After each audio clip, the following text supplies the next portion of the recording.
আওয়ামী লীগকে পুনর্বাসনে চাপ দেয়া হচ্ছে। সম্প্রতি এ বিষয়টি সামনে আনেন জাতীয় নাগরিক পার্টি এনসিপি নেতা হাসনাত আব্দুল্লাহ। এরপর থেকেই রাজনৈতিক অঙ্গনেও এ নিয়ে তুমুল আলোচনা।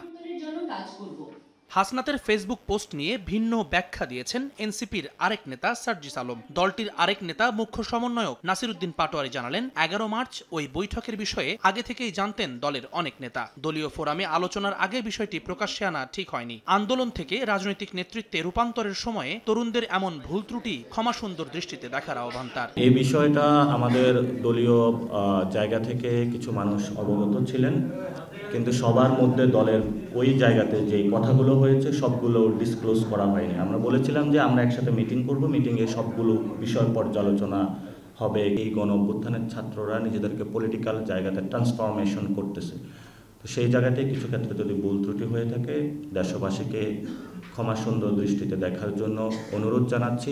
এনসিপি যাত্রাবাড়ি জোনের ইফতার মাহফিলে অংশ নিয়ে নাসিরুদ্দিন বলেন, আওয়ামী লীগকে তৃণমূল পর্যায়ে সক্রিয় করার চেষ্টা চলছে, তবে নতুন মোড়কেও দলটিকে রাজনীতি করার সুযোগ দেয়া হবে না। তৃণমূলের মধ্য দিয়ে আগে আওয়ামী লীগের বিচার হোক, তৃণমূলের মধ্য দিয়ে আওয়ামী লীগকে বিদায় করুন।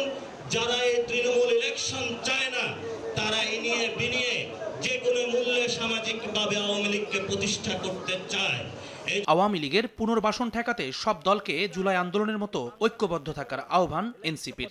চালাবেন না। জুম্মান সাদিক, জ্যাভলিন, সময় সংবাদ, ঢাকা।